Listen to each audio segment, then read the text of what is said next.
श्रीमद् भागवतम स्कंद संख्या 3 सेशन चल रहा है कि सनत कुमार जी क्रोध में जय विजय को श्राप देते हैं। ये टॉपिक है आज। अब थोड़ा सा हम रिकैप करते हैं पिछली बार का, थोड़ा समझना आसान हो जाएगा। हमारे शास्त्रों में लिखा है काम और क्रोध से भी, काम और लोभ से भी क्रोध भयंकर है। कामी कुछ सुख भोगता है, लोभी पैसा इकट्ठा करता है, परंतु क्रोधी को कुछ नहीं मिलता है। क्रोध करने पर पुण्य का नाश होता है। देखिए,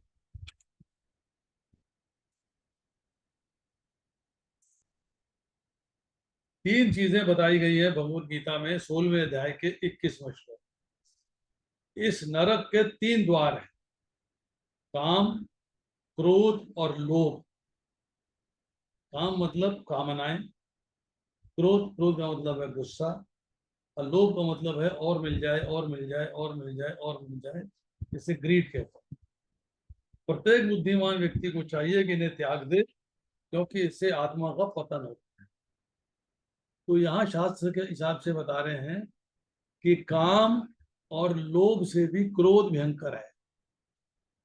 कामना करते हैं, सुख भोगता है, कुछ मिलता है।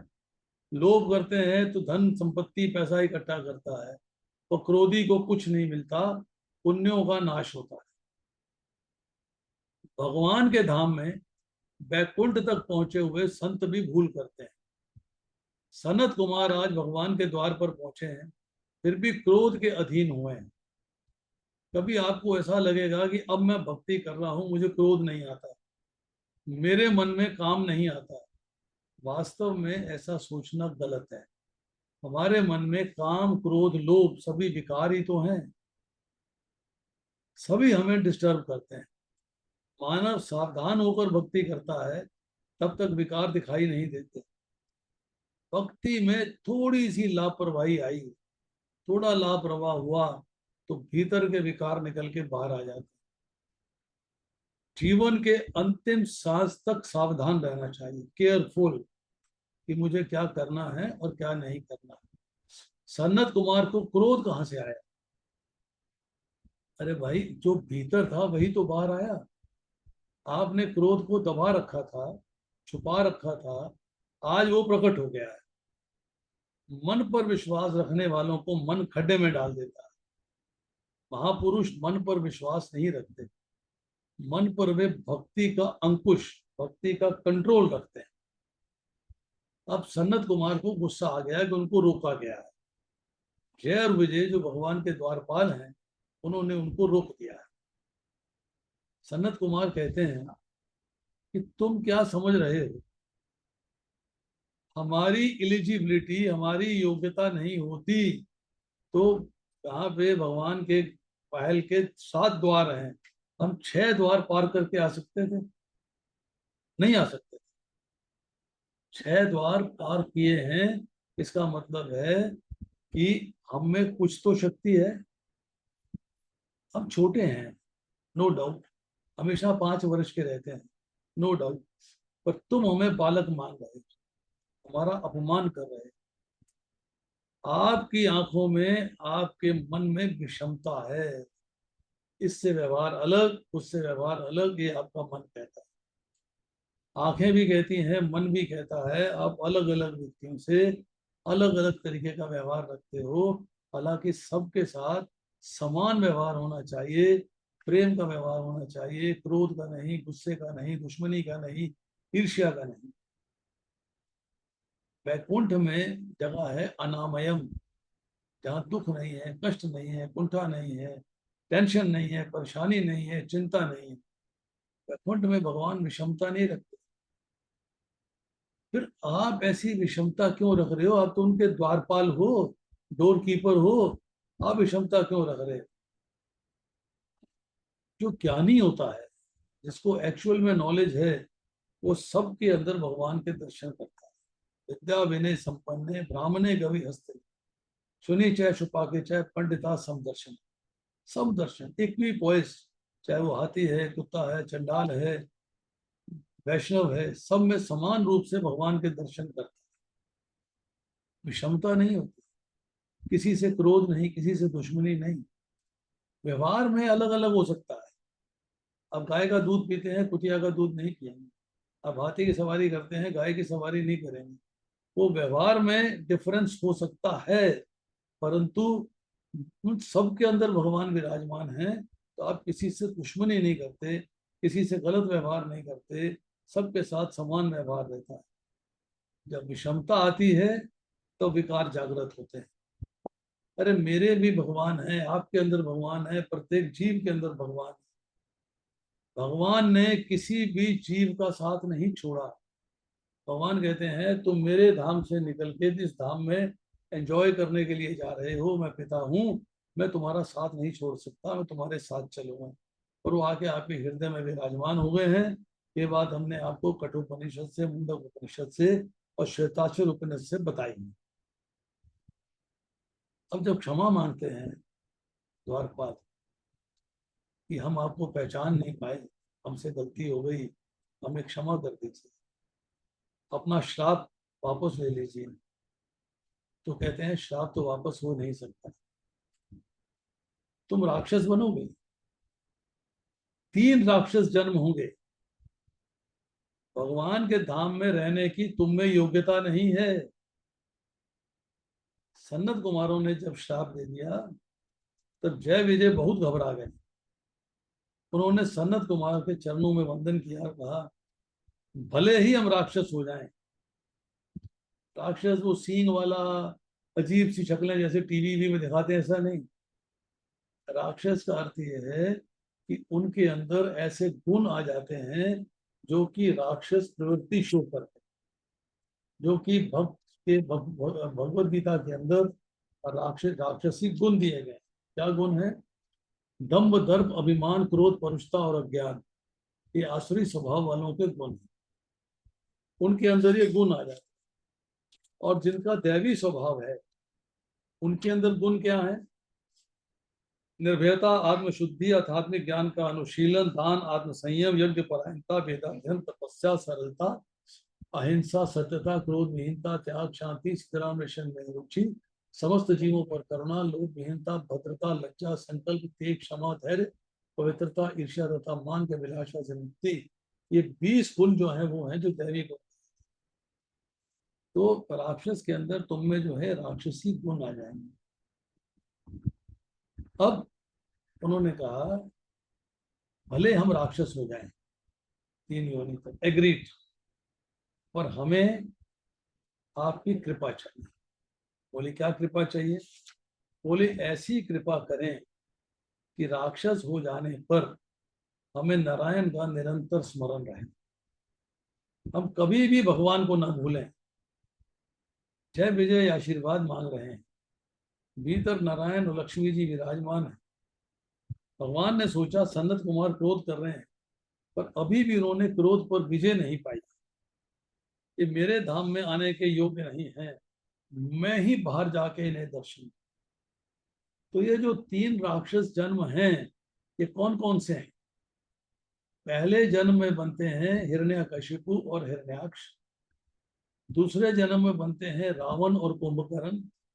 और तीसरे जन्म में बनते हैं शिशुपाल और दंतवा। भगवान का एक एक अंग को कमल की उपमा दी गई, कमल की पंखुड़ी के समान। चरण कमल, नेत्र कमल, मुख कमल। भगवान के श्री अंगों से कमल की सुगंध आती है।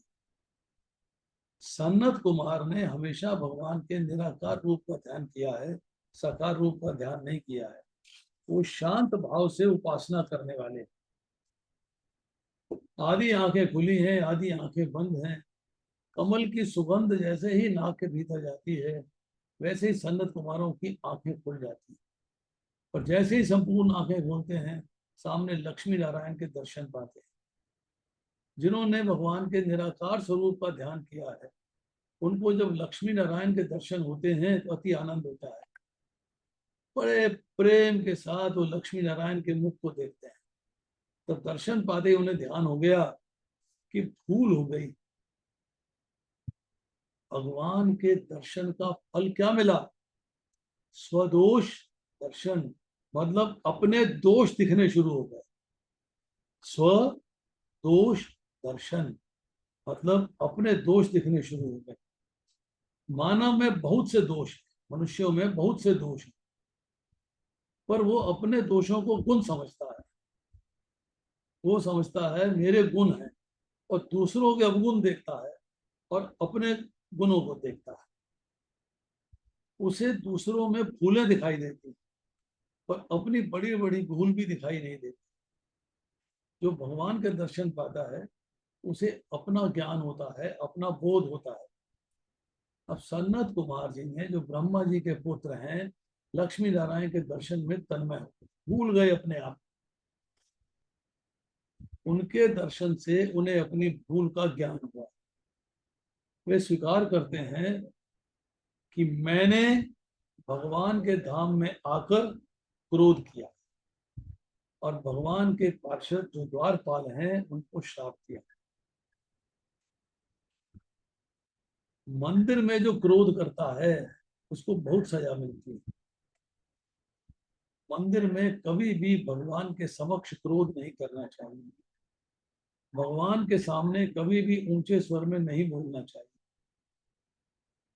कोई अगर ऊंचे स्वर में बोलता है, तीव्र स्वर में बोलता है, क्रोध करता है, तो लाला लाला मीन्स भगवान का जो बाल रूप है उसको बड़ा डर लगता है। लाला सोचता है कि ये व्यक्ति मंदिर में आया है, क्या मारपीट करने आया है? कन्हैया बहुत कोमल है।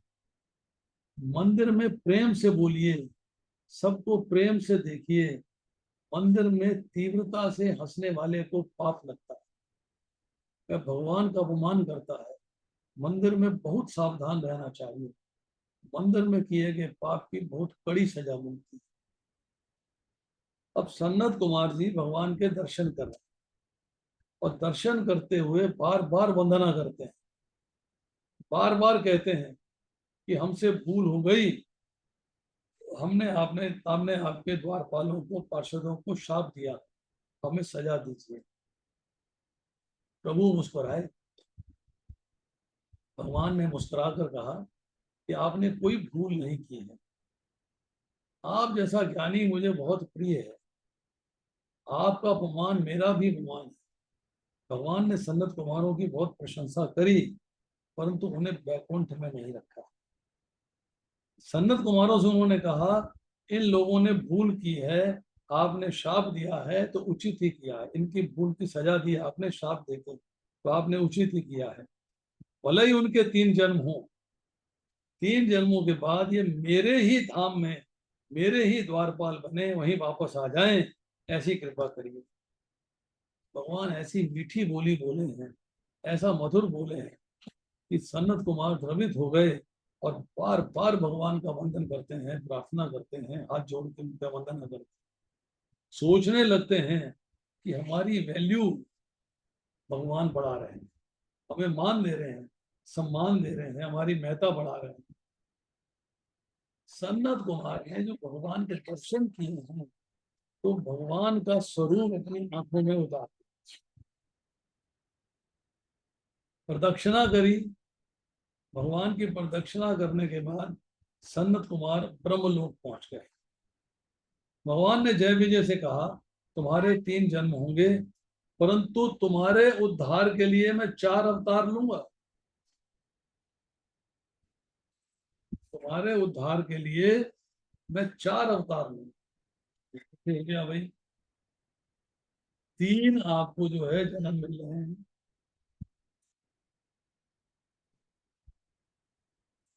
और उद्धार के लिए जन्म 4 हो रहे हैं। तो बड़ी गजब की बात है। यस, क्योंकि हिरण्यकशिपु के लिए भगवान ने अलग अवतार लिया। क्या अवतार है वो? नरसिंह देव का। हिरण्याक्षेल के लिए अलग अवतार लिया है, वराह देव। रावण और कुंभकर्ण के लिए अलग अवतार लिया है, रामचंद्र जी का। और शिशुपाल और दंत वक्र के लिए अलग अवतार लिया है, कृष्णचंद्र। भागवत के सबसे प्रमुख टीकाकार है श्रीधर स्वामी।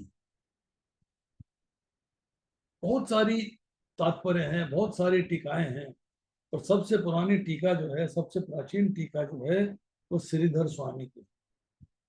1200 साल पहले गंगा तट पर माधव राय के दर्शन करते करते स्वामी ने ये टीका लिखी। श्रीधर स्वामी की टीका महाप्रभु जी को बहुत अच्छी लगती है। श्रीधर स्वामी ने अपनी टीका में लिखा है, ये सब उचित नहीं है, ये योग्य नहीं है, मुझे पसंद नहीं है। जय विजय तो भगवान के पार्षद हैं, और भगवान के पार्षद तो भगवान के समान ही होते हैं। तो जय विजय सनत कुमारों को पहचान ना सके और उन्हें बालक समझकर रोक दिया, ये बात शोभा नहीं करती, अच्छी नहीं लग रही। सन्नत कुमार जैसे ज्ञानी पुरुषों को क्रोध आ जाए और वह जय विजय को शाप दें, ये भी उचित नहीं है। अगर बैकुंठ से जीव का पतन हो तो बैकुंठ का कुछ महत्व ही नहीं होता। भगवान ने कहा है, न तद्भासते सूर्यो न शशांको न पावक, यद गत्वा ही निवर्तन्ते तद्धाम परमम मम। यद गत्वा ही निवर्तन्ते तद्धाम परमम मम। जय और विजय बैकुंठ के पार्षद हैं, उनका पतन हो, उन्हें जन्म लेना पड़े, ये ठीक नहीं लगता, ये उचित नहीं। भगवान उन्हें इस तरह भेज दें, ये भी योग्य नहीं है। इस लीला में तो ठाकुर जी पे भी दोष आता है, आश्रितों का त्याग नहीं किया जाता, और जय विजय भगवान पे आश्रित हैं।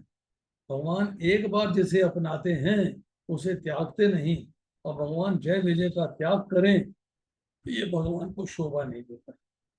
बड़ी गहरी बात कही है। अब श्रीधर स्वामी अपने टीका में लिखते हैं, ये योग्य नहीं हुआ है। फिर समाधान दिया है, ना ना, ये सब योग्य हुआ है। भगवान नारायण तो लीला कर रहे हैं, लीला ही भगवान का अनुग्रह है, कृपा है, दया है। आनंद में भगवान का कोई स्वार्थ नहीं है। जीव को अपनी ओर खींचने के लिए भगवान लीला कर रहे हैं। वह सोचते हैं जीव मेरा है, तो मेरा होने पर भी इस जगत का हुआ है, मेरा होने पर भी वैसा मान रहा है कि मैं स्त्री का हूँ, स्त्री मानती मैं पुरुष का हूँ। जीव ईश्वर का है, पर अपने स्वरूप को भूल रहा है, भौतिक संसार के प्रति आकर्षित हो गया है, उसी में लटचा पचा है, उसी में मस्त। मेरा जीव मुझसे जुदा हो गया है, ऐसा सोचकर भगवान जीव को अपनी ओर खींचने के लिए ही लीला कर रहे हैं। वे चाहते हैं कि ऐसी लीला करूं। कैसी लीला? ऐसी लीला कि लोग मेरी लीला सुने और उनका प्रेम जागृत हो, मेरी ओर आकर्षित हो। क्या गहरी बात है। अब आप जितने समय तक कथा सुनते हैं, उतने समय आपका मन पाप नहीं करता। भगवान की लीला जीव के कल्याण के लिए है। वैकुंठ में जीव वर्षों से आराम कर रहे थे, परंतु बहुत आराम करने के बाद उनका कुश्ती करने का मन हुआ। अब भगवान के साथ कुश्ती कौन कर सकता? भगवान के पार्षद भगवान की तरह ही बलवान है। भगवान ने सोचा, ये पार्षद राक्षस बने तो मैं उनके साथ युद्ध कर सकूं, तो मैं ऐसी लीला करूंगा। तो भगवान की इच्छा से जो पौर्णमासी देवी है, जो भगवान की योग माया है, जब वो देखती है कि भगवान का मन जो है वो वो लीला करने का हुआ है, युद्ध करने का हुआ है, और किससे युद्ध कराया जाए? उनके पार्षदों से। तो वो जो है ऐसा पर्दा खींच देती है कि सनत कुमार ऋषि बालकों को श्राप मिल जाता है, और जय विजय जो है वो हिरण्यकशिपु और हिरण्याक्ष बन जाता है। तो भगवान की इच्छा से ही जय विजय में अज्ञान आया। ज्ञान भगवान देते हैं, साथ ही ठाकुर जी को कोई लीला करनी हो तो जीव को अज्ञान भी देते हैं। अब देखिए,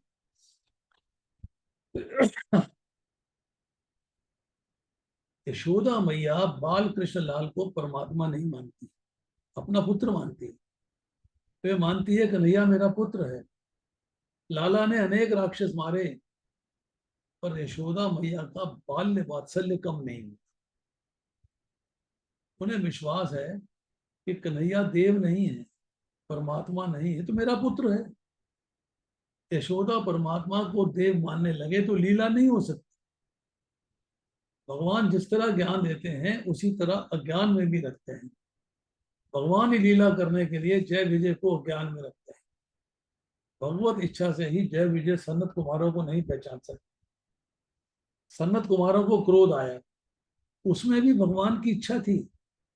भगवान को लीला करनी है, जय विजय का पतन नहीं हुआ है। वैकुंठ से जिस तरह भगवान धरती पर आते हैं, जगत में आते हैं, उसी तरह से भगवान के पार्षद भी आते हैं। 3 जन्मों के बाद पुनः जय विजय वैकुंठ धाम जाने वाले हैं कि जो कुछ भी हुआ सब ठीक ही हुआ। सनत कुमारों ने जय विजय को शाप दिया।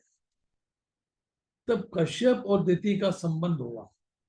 जय विजय दिति के गर्भ में आए हैं। ब्रह्मा जी देवताओं को समझा रहे हैं कि भगवान की लीला है, भगवान प्रकट होंगे, भगवान ही मंगल करेंगे। अरे भगवान की प्रत्येक लीला तो जीव के कल्याण के लिए है। हे देवताओं, आप चिंतन न करें, चिंता ना करें, चिंतन करें नारायण का, भगवान का चिंतन करें।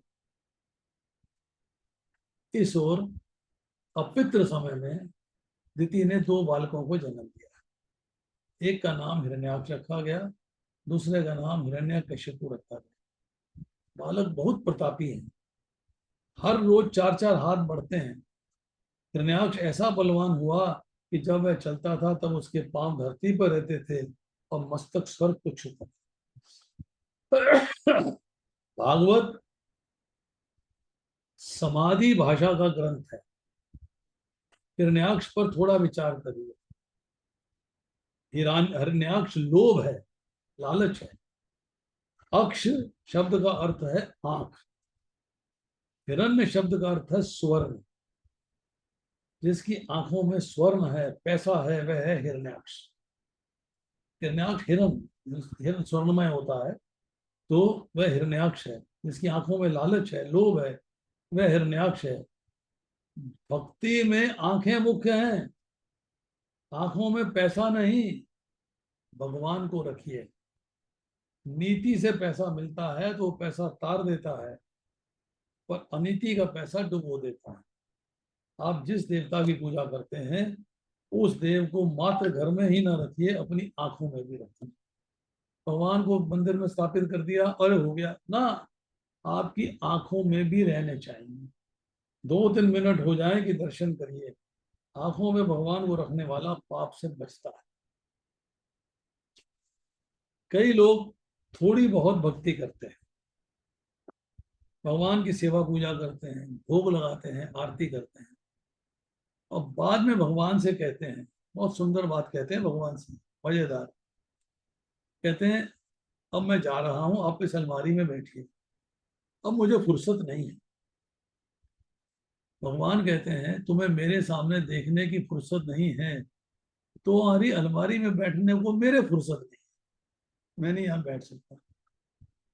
मैं आपको एक उदाहरण देता हूँ। हमारी एक भक्तन थी, गुरु बहन है, बहुत 10-12-15 साल पुरानी बात है। उनसे एक दिन बात हुई, कहने लगी प्रभु जी क्या करें, शाम को सब्जी लेने जाना होता है, बाजार जाना पड़ता है, कभी राशन लेने जाना होता है, अब लड्डू गोपाल है, उनको कहाँ छुपाऊं। तो मैं टीवी चलाती हूँ, उनको उनके सामने बिठा देती हूँ, अब टीवी देखो, हम सब्जी खरीद के आ रहे हैं। आप टीवी देखिए, हम सब्जी खरीद के आ रहे हैं। भगवान को टीवी के आगे नहीं, भगवान को अपनी आंखों में रखिए। आंखों में कामना आती है, आंखों में काम आता है, आंखों में पैसा आता है, आंखों में लोभ है, तो वही तो हिरण्याक्ष का स्वरूप है। जिसकी आंखों में काम है, जिसकी आंखों में लोभ है, वह मंदिर में जाके भक्ति नहीं करता, पाप करता है। हिरण्याक्ष लोभ का प्रतीक है। लोभ दिनों दिन बढ़ता है, शरीर दुर्बल होने पर काम थोड़ा सा शांत होता है। घर के लोग मेरी सुनते नहीं हैं, ऐसा जानने पर बूढ़ा आदमी क्रोध करता है।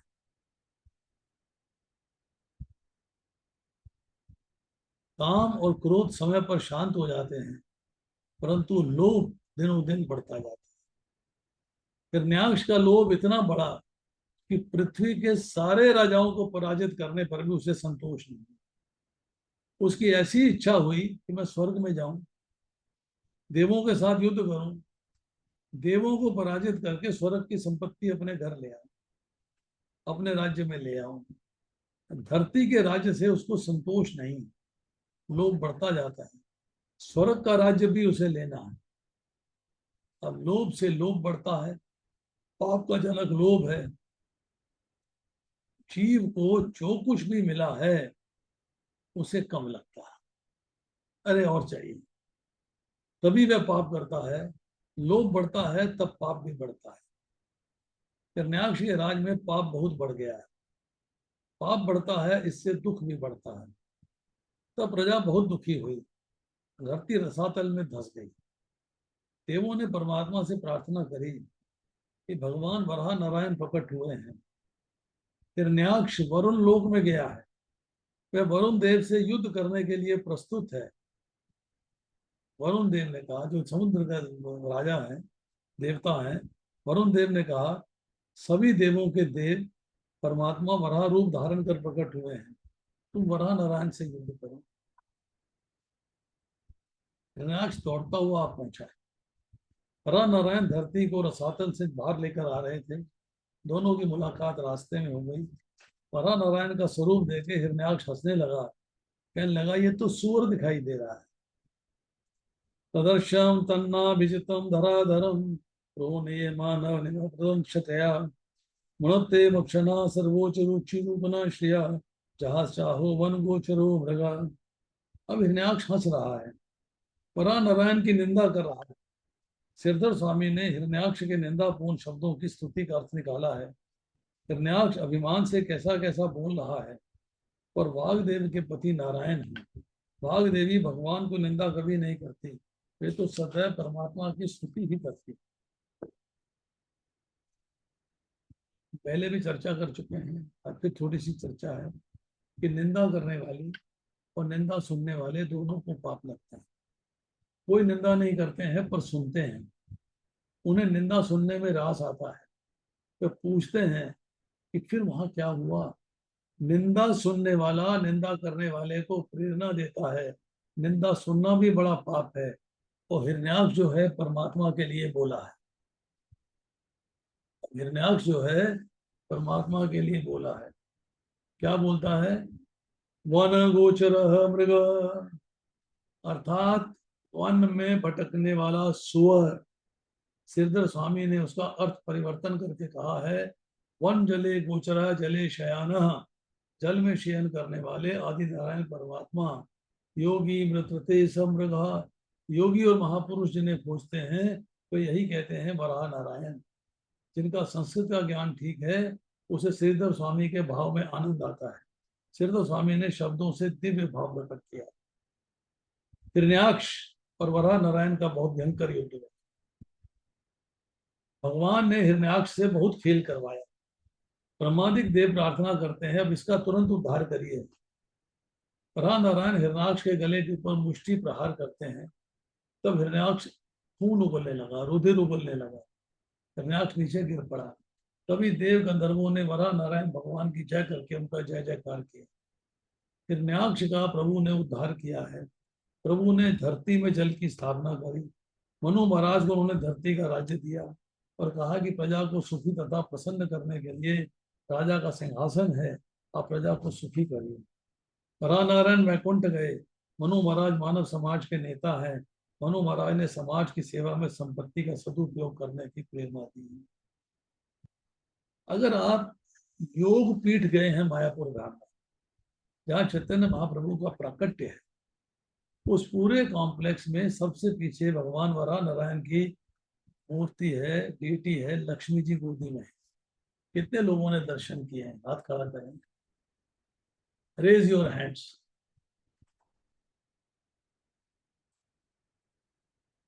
वराहदेव भगवान वराह नारायण की एक बेटी है, वहां पर गोदी में लक्ष्मी जी बैठी हुई हैं और वो योग पीठ में है मायापुर धाम में। आपने दर्शन नहीं किए? मिस संत, इस वराह नारायण की कथा सुनने पर इस कथा का मनन करना चाहिए। सुखदेव जी राजऋषि को सावधान करते हैं कि हिरण्याक्ष लोभ है, परा नारायण संतोष का स्वरूप है। संतोष से लोभ को मारिए, भोजन में संतोष मानिए। सोचा कि आज तक मैंने बहुत खाया, जैसे भोजन में संतोष नहीं है वह पाप करता है। फिर जब किसी के जिस के हाथ का खाना खाता है, जो भी मिले खाता है। संपत्ति में संतोष मानिए, संसार सुख में संतोष मानिए। स्वीकार कीजिए कि भगवान ने योग्यता से अधिक मुझे दिया है तथा मैं बहुत सुखी हूँ। संपत्ति में, संसार सुख में जिसे संतोष है वही लोभ को मार सकता है, उसी का पाप रुक जाता है। पाप होते हैं लोभ से, तो मानव को जो मिलता है वह कम ही लगता है। कई लोग ऐसा मानते हैं कि भगवान ने पड़ोसी को बहुत दिया है, इतना मुझे नहीं दिया। ऐसा नहीं है। भगवान अति उदार हैं, मानव को योग्यता से अधिक ही देते हैं। प्राप्त स्थिति में संतोष मानिए, संतोष नहीं है तो पाप है।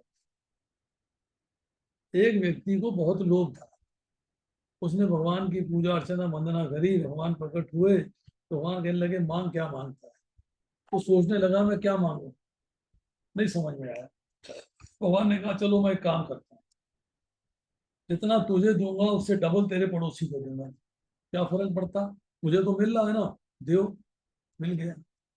मुझे एक मकान मिल जाए पड़ोसी के दो, मेरी एक गाड़ी हो जाए पड़ोसी की दो हो गई, मेरे एक मंजिल बन जाए पड़ोसी की दो बन गई।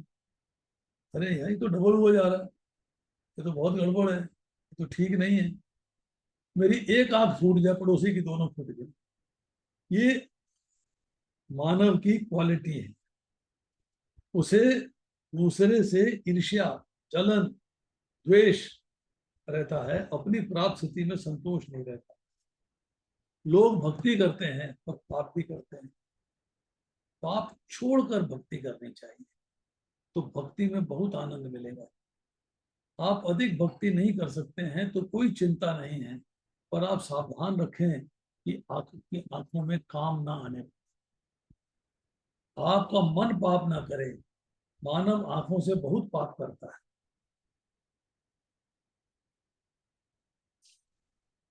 मानव मन से बहुत पाप करता है। आंखें पाप करने के लिए नहीं है। जगत के किसी भी स्त्री पुरुष से काम भाव को देखने के लिए आंखें नहीं हैं, आंखें भक्ति के लिए हैं। काम भाव जागृत ना हो, इसलिए प्रभुपाद ने नियम दिया, प्रत्येक स्त्री को, चाहे वो छोटी 1 साल की हो, 6 महीने की हो, चाहे वो 100 साल की हो, उसको माता कह के पुकारना, माँ के साथ। आंखें भक्ति के लिए हैं। आंखों में काम आता है तो जीवन बिगड़ता है। जिसकी आंखों में काम है वो राक्षस है। जगत के स्त्री पुरुषों को निष्काम भाव से, अर्थात लक्ष्मी नारायण के भाव से, भगवत भाव से देखिए। आपका मन काम में प्रवृत्त ना हो, इसके लिए जागृत रहिए। पाप छोड़ना ही महान पुण्य है। इंद्रियों में भक्ति रस भरिए, इंद्रियां शुद्ध होंगी तो भक्ति रस स्थायी होगा। ग्रंथों में लिखा है, सेने का दूध स्वर्ण पात्र नहीं टिकता है। सेने के दूध में इतनी शक्ति रहती है कि चांदी या पीतल के बर्तनों में छेद करके बाहर निकल जाता है। किसी को अनुभव है या नहीं ये मालूम नहीं, परंतु ग्रंथों में ऐसा ही लिखा। इंद्रियां कंचन की तरह शुद्ध होंगी तो भक्ति रस टिक सकेगा। इंद्रियां पाप का साधन नहीं है, भक्ति का साधन है। इंद्रियां विवेक से व्यवहार करने तथा भक्ति के लिए। अब परमात्मा का दर्शन स्मरण करने वालों के हाथों से पाप नहीं होते। महापुरुष लोभ को संतोष से मारते हैं। वे मानते हैं कि मैंने संसार के सर्व सुखों को अनेक बार भोगा है, सुख भोगने पर आज तक हमें शांति नहीं मिली है। संसार के सब प्रकार के सुख भोग कर भी शांति नहीं मिलती। संसार के सुखों में जो संतोष मानते हैं उनके पाप छूटते हैं। पाप छूटते हैं तो भक्ति में बहुत आनंद आता है। बड़ा भगवान यज्ञ स्वरूप है। सत्कर्म को यज्ञ कहते हैं। आप कोई भी अच्छा काम करते हैं तो वह यज्ञ है। यज्ञ एक पुल है जिसके द्वारा आप अपने आप को भगवान से जोड़ते हैं। यज्ञ में अग्नि में आहुति देने से यज्ञ होता है, ऐसा नहीं। यज्ञ अग्नि नहीं जलाई, आहुति नहीं दी तो यज्ञ नहीं। भगवान प्रसन्न हो सके ऐसा कोई भी कार्य करिए वो यज्ञ है, क्योंकि आपने अपने आप को भगवान से जोड़ा है। भगवान प्रसन्न हुए कि नहीं, ऐसा जानने की युक्ति है, तरीका है कि जो काम करते हैं, अगर उस काम के पूरा होने के बाद आपको आनंद की अनुभूति होती है, आपका मन प्रसन्न रहता है, शांत रहता है, तो मानिए कि भगवान प्रसन्न है। और काम करने पर मन चंचल हो, अशांत हो, भीतर से उद्वेग हो, तो मानिए कि भगवान नाराज है। तन को तथा मन को सत्कर्म में व्यस्त रखिए। मन को अवकाश ही ना दीजिए, कि मन को जब अवकाश मिलता है तो पाप करता है, अनुचित बातें सोचता है। निवृत्ति के समय में मन पाप करता है। अपने तन को, मन को सत्कर्म में व्यस्त रखिए। एक सत्कर्म पूरा हो जाए तो दूसरे को आरंभ करिए, दूसरे के बाद तीसरा कार्य करिए। सत्कर्म करने पर जब अतिशय थकान आ जाए तब आराम करिए। थकान ना हो और आराम कर रहे हैं, ये अच्छा नहीं। आराम ठीक नहीं, हराम। परोपकार में शरीर को कष्ट दीजिए, भगवान का ध्यान करिए, भगवान के नाम का जप करिए, किसी पवित्र ग्रंथ का पठन करिए। और सत्कर्म करते हुए जब भीतर से मन शुद्ध हो जाता है, तब भीतर से ज्ञान स्फुटित होता है। बर्तन पर जैसे काई लग जाती है, वैसे मन पर काई लग गई है। एक बार, दो बार, चार बार मांजने पर बर्तन उज्जवल नहीं होता, उसे अनेक बार मांजना पड़ता है। इस मन पर अनेक जन्मों की वासनाओं की काई जम गई। मन बहुत बिगड़ा है। इस मन को किसी भी सत्कर्म में व्यस्त रखिए। निरंतर सत्कर्म करिए। सत्कर्म में संतोष ना रखिए, उसमें लोभ रखिए कि सत्य कर्म कर रहा हूँ, सत्कर्म कर रहा हूँ, भगवान की सेवा कर रहा हूँ, पूजा अर्चना कर रहा हूँ। इसमें लोभ है, लाल, और करनी, और करनी, और करनी, और करनी। भोजन में संतोष रखिए, संसार सुख में संतोष रखिए, संपत्ति में संतोष मानिए, सत्कर्म में लोभ रखिए। सत्कर्म करने की इच्छा बहुतों को होती है, पर उनसे सत्कर्म होता नहीं, उन्हें मालूम ही नहीं क्या करना है। मन के विचार मन में ही रह जाते हैं, वे सत्कर्म नहीं कर पाते। काल उसे पकड़ने आता है। सत्कर्म में विघ्न करने वाला हिरण्याक्ष। हिरण्याक्ष लोभ का प्रतीक है, वह लोभ का स्वरूप है। लोभ मानव को सत्कर्म करने से रोकता है। द्रव्य का लोभ, कीर्ति का लोभ, किसी लौकिक सुख का लोभ मानव के सत्कर्म में विघ्न खड़ा कर देता है। लोभ को संतोष से मारिए, जिसे संतोष है वह पाप नहीं करता। मन को बार बार समझाइए कि मेरी योग्यता से अधिक ही प्रभु ने मुझे दिया है। धन को धर्म की मर्यादा में रखिए। अर्थम अनर्थम भावय नित्यम। धर्म की मर्यादा के विरुद्ध जाने वाला धन मन को बिगाड़ता है, लोभ पाप करवाता है। जब लोभ समाप्त होता है तभी पाप बंद होते हैं, तभी भक्ति में आनंद आता है। जिन इंद्रियों से भक्ति करनी है उनसे पाप नहीं करना है। आंखों से जो पाप करते हैं वे मंदिर में जाने पर भी शांति से दर्शन नहीं कर पाते, वहां भी वे पाप करेंगे। भगवान ने इंद्रियों को पाप करने के लिए नहीं बनाया है। इंद्रियां व्यवहार का काम विवेक से भक्ति करने के लिए दी गई है। इंद्रियों को शुद्ध रखिए। वरा नारायण की कथा सुनने के बाद उस पर मनन करिए। इस परम पवित्र वरा नारायण की कथा का जो प्रेम वक्ता प्रेम से वर्णन करता है, तथा जो श्रोता श्रद्धा भक्ति से इसको श्रवण करता है। वक्ता प्रेम से वर्णन करता है, श्रोता श्रद्धा भक्ति से श्रवण करता है, उनके अनेक पाप विनष्ट होते हैं। वक्ता को और श्रोताओं को भगवान श्री कृष्ण के चरणों में अनन्य भक्ति प्राप्त होती है। तृतीय स्कंद में दो प्रकरण हैं, एक पूर्व मीमांसा, एक उत्तर मीमांसा। पूर्व मीमांसा और उत्तर मीमांसा में वरा भगवान की कथा है। एक प्रकरण समाप्त हो गया। अब तृतीय स्कंद का तीसरा प्रकरण अब आरंभ करेंगे हम अगली बार। इसमें जो है कपिल महामुनि की कथा, देवहूति पुत्र कपिल की कथा। तो आज इतना ही, शेष फिर